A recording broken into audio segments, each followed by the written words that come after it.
नमस्कार, मी doctor Anand Deshpande from Deshpande eye hospital and laser centre, Kothrud आणि पिरंगुट. आम्ही नवीनच तंत्रज्ञान चालू केलेलं आहे, त्याला आर्गॉस असं म्हणतात. आर्गॉस ही सिस्टीम आहे. आर्गॉस ही अशी सिस्टीम आहे जी डोळ्यांच्या लेन्सचा पॉवर कॅल्क्युलेशन जे आहे ते एक्झॅक्ट करते. ही आज पुण्यातलं पहिलं इन्स्टॉलेशन आणि महाराष्ट्रातलं दुसरं इन्स्टॉलेशन आहे जे आपल्याला लेन्सच्या पॉवर मधलं एक्झॅक्ट कॅल्क्युलेशन जे सांगू शकतं ती ही मशीन आहे. याचा फायदा काय? मग पेशंट्सला, रुटीन असलेल्या पेशंट्सला फायदा काय की जे मोतीबिंदूचे आलेले ते भरपूर ठिकाणी भरपूर वेगवेगळ्या प्रकारचे स्कॅन करतात. मग त्यामध्ये आणि यामध्ये काय फरक आहे किंवा याचा काय फायदा आहे किंवा पेशंटला याच्यामुळे काय फायदा होऊ शकतो किंवा त्याचा काय उपयोग आहे, तर त्याचा मी 1-2 मिनिटात तुम्हाला सांगेन की या प्रणालीमध्ये पूर्णतः AI वापरलेलं जातं. याला आर्टिफिशियल इंटेलिजन्स असं म्हणतात. जर एक पेशंट आला आमच्याकडे, मोतीबिंदूचा आहे आणि त्याचा आम्ही हा स्कॅन केला, तर तो सपोज एक 50 वर्षाचा माणूस आहे आणि तो मोतीबिंदूची सर्जरी करण्यासाठी तो आमच्या हॉस्पिटलमध्ये आलेला आहे, तर त्याचा आम्ही आर्गॉस स्कॅन करतो. या आर्गॉस स्कॅनचा उपयोग असा होतो की तो स्कॅन हा 100 पेशंटशी तो त्याला कम्पेअर करतो आणि त्याची एक्झॅक्ट पॉवर देतो. म्हणजे काय होतं की आजपर्यंत आम्ही जे ठरवत होतो की या पेशंटला 20 पॉवर टाकावी, 20.5 टाकावी किंवा 21 टाकावी, हे आमच्या नॉलेजवर आम्ही वापरत होतो. आता ते नॉलेज वापरायची गरज नाही, कारण की हा AI आहे, हा रोबोट आहे, हा आर्टिफिशियल इंटेलिजन्सचा वापर करून एज प्रॉपरली घेऊन त्या एजच्या 100 पेशंट्सला कम्पेअर करतो त्याच्या डोळ्याबरोबर, जेणेकरून पोस्ट ऑपरेटिव्ह रिफ्रॅक्शन कितीपर्यंत येऊ शकतं हे सांगतो. त्याचं मी एक्झॅक्ट डेमॉन्स्ट्रेशन पण देतो. याचा दुसरा फायदा तुम्हाला असा होतो की ही सिस्टीम ही सगळ्यांच्या आमच्या हॉस्पिटलच्या लॅपटॉप्सवर कम्प्लिटली इन्स्टॉल्ड आहे. म्हणजे इथे पेशंट आम्ही क्लिक केल्याबरोबर आमच्या काउन्सिलरला हे डेटा दिसतो की या पेशंटला सिलेंड्रिकल पॉवरची गरज आहे का, जो पेशंट सिलेंड्रिकल पॉवर टाकलेल्या लेन्सेस टाकून आपण ह्याचा सिलेंड्रिकल पॉवर कमी करू शकतो का.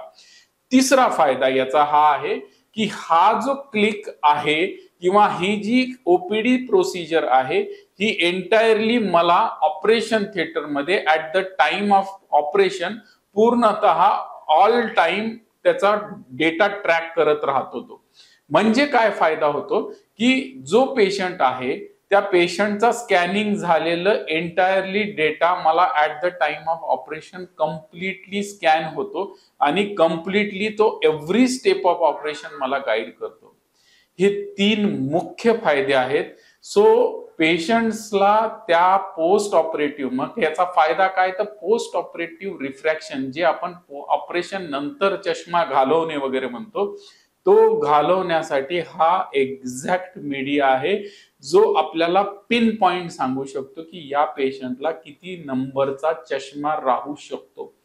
तर या पॉसिबिलिटीज आहे, ह्या प्रोबॅबिलिटीज आहेत. तो प्रोबॅबिलिटीज ऑपरेशन नंतरच्या कम्प्लिटली कमी करण्यासाठी आर्टिफिशियल इंटेलिजन्सचा वापर करून हा आर्गॉस आपल्याला पूर्णतः माहिती देतो की आपण कुठली लेन्स टाकायला हवी. तर हे पुण्यातलं पहिलं मशीन आहे. अतिशय कॉस्टली आहे, पण हे इम्पोर्ट झालेलं आहे USA वरनं आणि आज आम्ही ते सुरू करतोय. पेशंट्सला आता याच्यातनं प्रचंड फायदा होईल.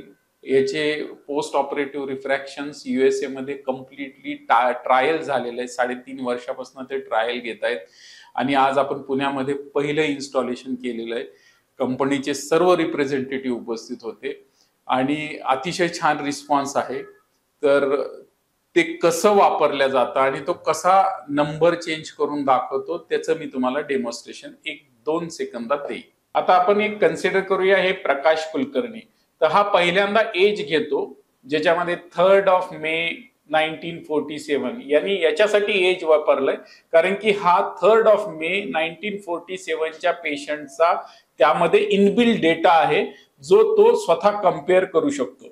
आता नेक्स्ट ह्यांचा डोळ्याचा आपण स्कॅन केलेला आहे आणि तिथे जर आपण प्लॅनिंगला गेलो तर प्लॅन केला आपण डोळा, तर इथे मला तुम्हाला लक्षात येईल की हा जो इन्सिजन आहे हा आमचा डोळ्याच्या मध्ये जाणारा smallest incision in the world, ज्याला 1.8 मिलीमीटर असं म्हणतात, तो इन्सिजन इथे मारतोय.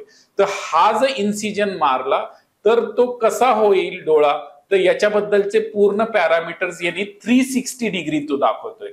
नंबर 1. सेकंड, यामध्ये आज अवेलेबल असलेल्या इंडिया मधल्या सर्व लेन्सेसचा डेटा तो देतोय.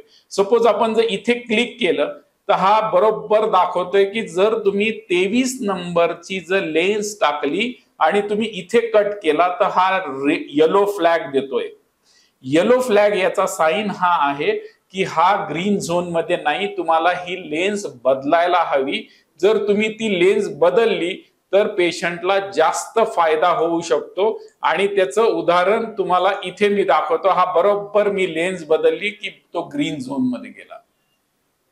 इतका अॅक्युरेट डेटा आज या पेशंट्सला, प्रत्येक पेशंट्सला मिळतो, जेणेकरून आपल्याला कुठेही मॅन्युअली आम्ही काय करतोय किंवा डॉक्टर काहीतरी सजेस्ट करतोय असं नाही, तर ही सिस्टीम तुम्हाला सजेस्ट करते, जेणेकरून पेशंटला पोस्ट ऑपरेटिव्ह आउटकम जो आहे तो कम्प्लिटली एक्सलंट असेल. तर हे एक साधं डेमॉन्स्ट्रेशन होतं, ज्यामध्ये तुम्हाला जस्ट मी दाखवलं की लेन्स तो सजेस्ट करतो. म्हणजे एआय चा वापर करून कुठली लेन्स पेशंटला सुटेबल आहे. पेशंटचा पहिला प्रश्न असतो की डॉक्टर तुम्ही ठरवा. तर आज आम्ही प्राऊडली सांगू शकतो की तुमच्या पेशंट्सला 100 पेशंटच्या डेटा बरोबर कम्पेअर करून आम्ही तुम्हाला best of the best lens compare करून तुम्हाला सांगू शकतो, जे कुठल्याही हॉस्पिटलमध्ये पॉसिबल नाही. तर मला सर्वांना हा डेमॉन्स्ट्रेशन दाखवताना खूप छान वाटलं आणि तुमचा पण अभिप्राय आम्हाला नक्की कळवा. धन्यवाद. थँक्यू.